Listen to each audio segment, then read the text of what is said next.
Burp. Johnny Rotten spends his birthday on EastEnders. Happy birthday to you. Constipated Leanne on Coronation Street. I just couldn't go. And woman terrified of a beehive hairdo on Hotter Than My Daughter.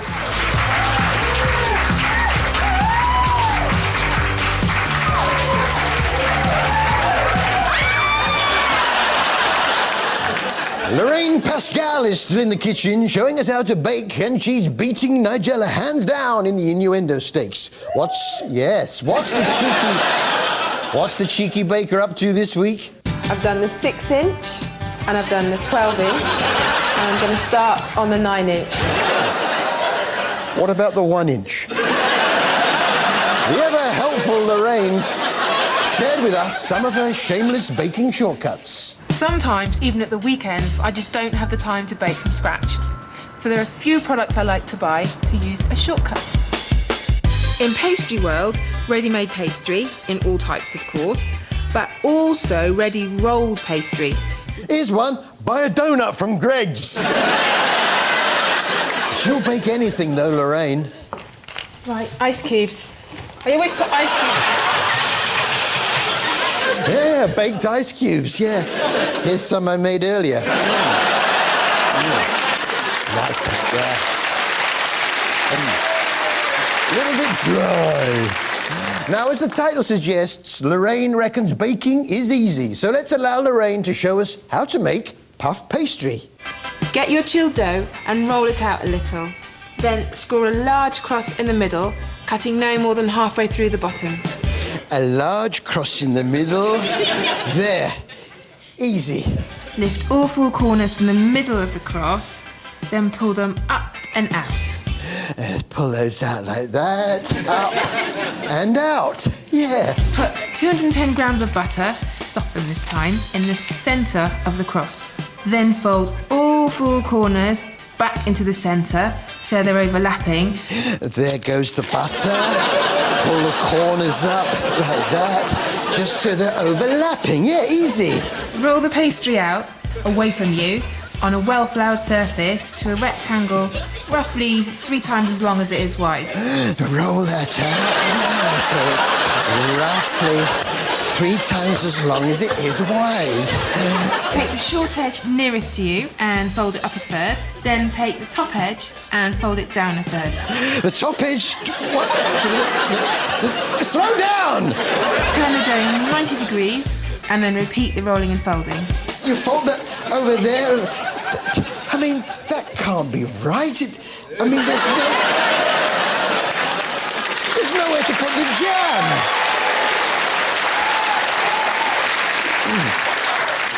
The Croc Man now, which told the story of crocodile and alligator enthusiast Sean Foggett. And I did like his house. In a quiet corner of England, this house in Witney, Oxfordshire, looks like any other on the street. But round the back, things are very different. Oh, yes, it's got a conservatory. Yeah, conservatory. Nice, because you get the light and you don't have to get the planning permission that you need for a flat roof extension. Now, the unusual thing about Sean's garden was not just the conservatory. Sean Foggett has 21 crocodiles, alligators and caimans, packed into 2 sheds at the end of his garden. I've got a chest freezer in mine, but I hardly ever use it. Sean is eager to learn from other experts in the field and travels to Denmark to visit expert René Hedegaard, who shows him his method of handling the crocs. The towel should calm the caiman down.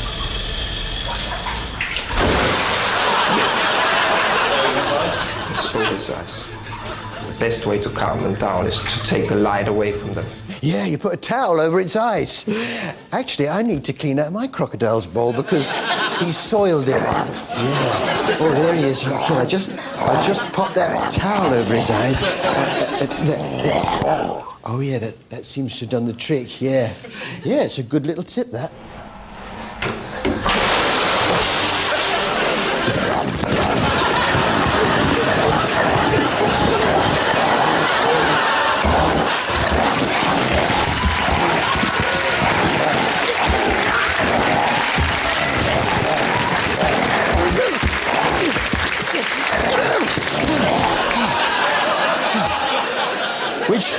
Which brings us to our voiceover that's got nothing to do with anything of the week. That's got nothing to do with anything of the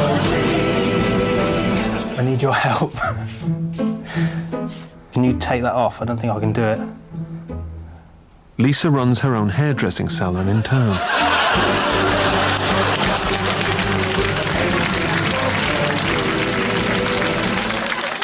Secret Diary of a Cool Girl is back. This week it was the turn of a young lad keen to become initiated into the adult world, if you know what I mean. I'm eating this. I just need to know what it's like. Sure.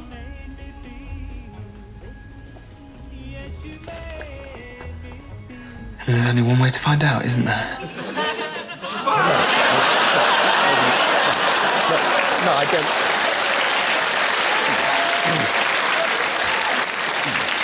BBC Two's The Spice Trail now with Kate Humble, which took her to India and Sri Lanka in search of spices. Say what you like about Kate, but she certainly likes her pepper.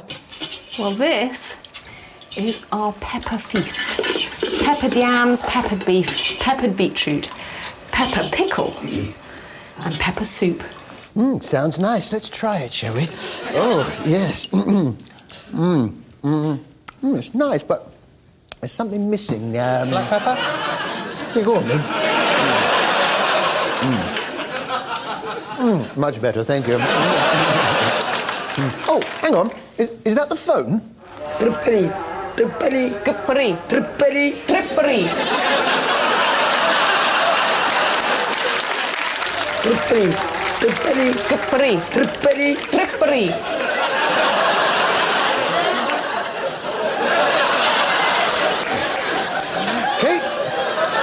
Kate learns the curious methods the spice traders use to settle on a price. Can you show me the hand signals? Yes, asking 200. 200 is 2 fingers. Yeah, I tried using 2 fingers to buy some pepper in Longdis, and I got a slap round the face. They do go to extraordinary lengths to keep their bids secret. What's fascinating is how these deals are being conducted in silence and in secret. So what you're doing is you're trying to agree a price, and you do it in secret. In secret. Under here. Yeah, they hide under a towel. Yeah, just looking at my spice rack, I could do with a bit more turmeric.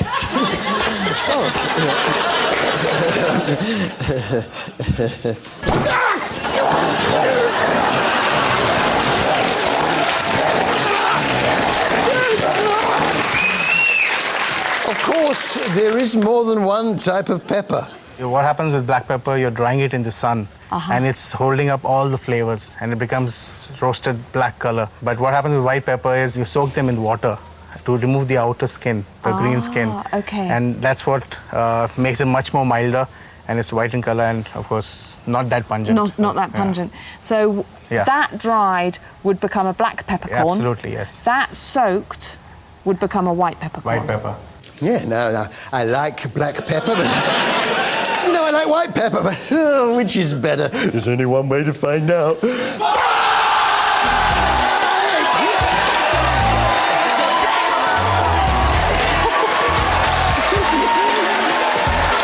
you after the break.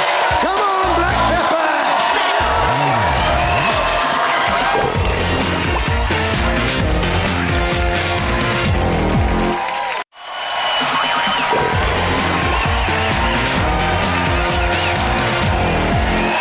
Welcome back to TV Burp.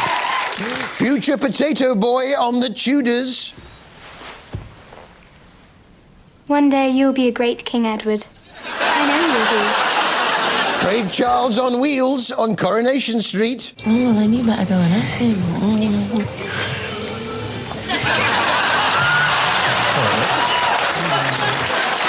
And human cockerel on Rome Wasn't Built in a Day. I'm sorry for all the work that's gone into it, but I just don't think they're up to the job. I was surprised that after all these years, Emily Bishop still doesn't recognise the Coronation Street theme tune. A very good choice of music, I think. Yeah, it's the Coronation Street theme tune. I wasn't sure about Peter Barlow's decision to follow the modern trend and write his own wedding vows. I despise you. I curse the day we met and every moment that we spent together after that. I don't want to see you.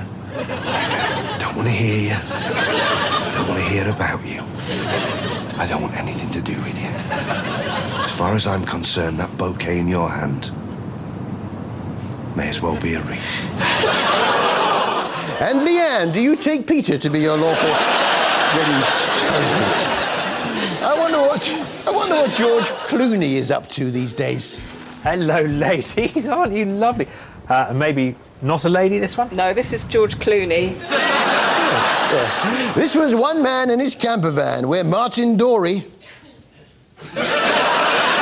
travels around the country in a camper van, and when he gets somewhere, he cooks a meal.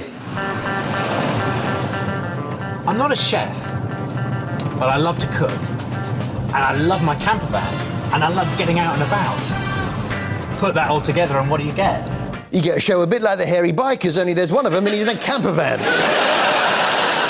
Now, that's not fair.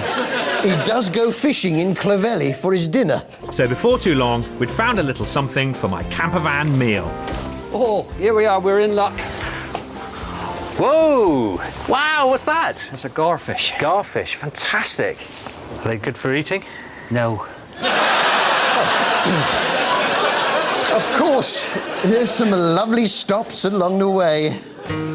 As we reached the last snatches of daylight, my potatoes were finally boiling. Must be those polyester shorts. So, no, please. So, what's he up to today? Today I'm going stalking. That's refreshingly honest. On his trip to the lakes, I particularly like Martin's magic scones. Yeah, magic scones. When one is eaten, another magically reappears. Listen, I was wondering whether or not I could interest you in some drop scones, Scotch pancakes. Made. Did you make them? Yeah, there's 6 scones. Would you like to try them? Yeah. Thank you very much. Oh, now there's 4. I'll tell you what. Lovely. Yeah, thank you very much. Yeah, very good. Now there's 5. Yeah, magic scones. Yeah, I've got a plate of magic scones. Yeah, there we are. 4 of them, look. Oh, do you fancy one? Go on, that's it. Yeah, help yourself.